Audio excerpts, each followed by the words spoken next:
ఇప్పుడు కేవలం 7,999 up to 10 kgs వరకు బరువు తగ్గి అధిక బరువు నుంచి వచ్చే ప్రధాన సమస్యలను దూరం చేసుకోండి.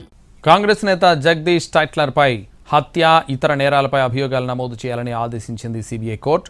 1984లో ఢిల్లీలో జరిగిన సిక్కు వ్యతిరేక అల్లర్లకు సంబంధించి పుల్ బంగస్ హత్యల కేసులో జగదీష్ టైట్లర్ ఆరోపణలు ఎదుర్కొంటున్నారు. ఆయనపై హత్య ఇతర నేరాలకు సంబంధించిన అభియోగాలు నమోదు చేయాలని సిబిఐ ప్రత్యేక కోర్టు జడ్జి రాకేష్ సియాల ఆదేశాలు జారీ చేశారు. జగదీష్ టైట్లర్పై విచారణ చేపట్టేందుకు సరిపడా సాక్ష్యాధారాలున్నాయని అన్నారు న్యాయమూర్తి. మాజీ ప్రధాని ఇందిరాగాంధీ హత్య తర్వాత సిక్కు వ్యతిరేక అల్లర్లు జరిగాయి. ఆ అల్లర్లపై ప్రత్యక్ష సాక్షి వాంగ్మూలం ఇచ్చారు. 1984 నవంబర్ 1న టైట్లర్ అంబాసిడర్ కారులో నుంచి దిగి అల్లరి మూకలను రెచ్చగొట్టినట్టు చెప్పాడు. మన తల్లిని చంపిన వారిని చంపేయండి అంటూ అక్కడున్న వారిని రెచ్చగొట్టినట్టు తెలిపాడు. సాక్షి వాంగ్మూలాన్ని పరిగణలోకి తీసుకున్న కోర్టు టైట్లర్పై అభియోగాలు నమోదు చేయాలని ఆదేశించింది.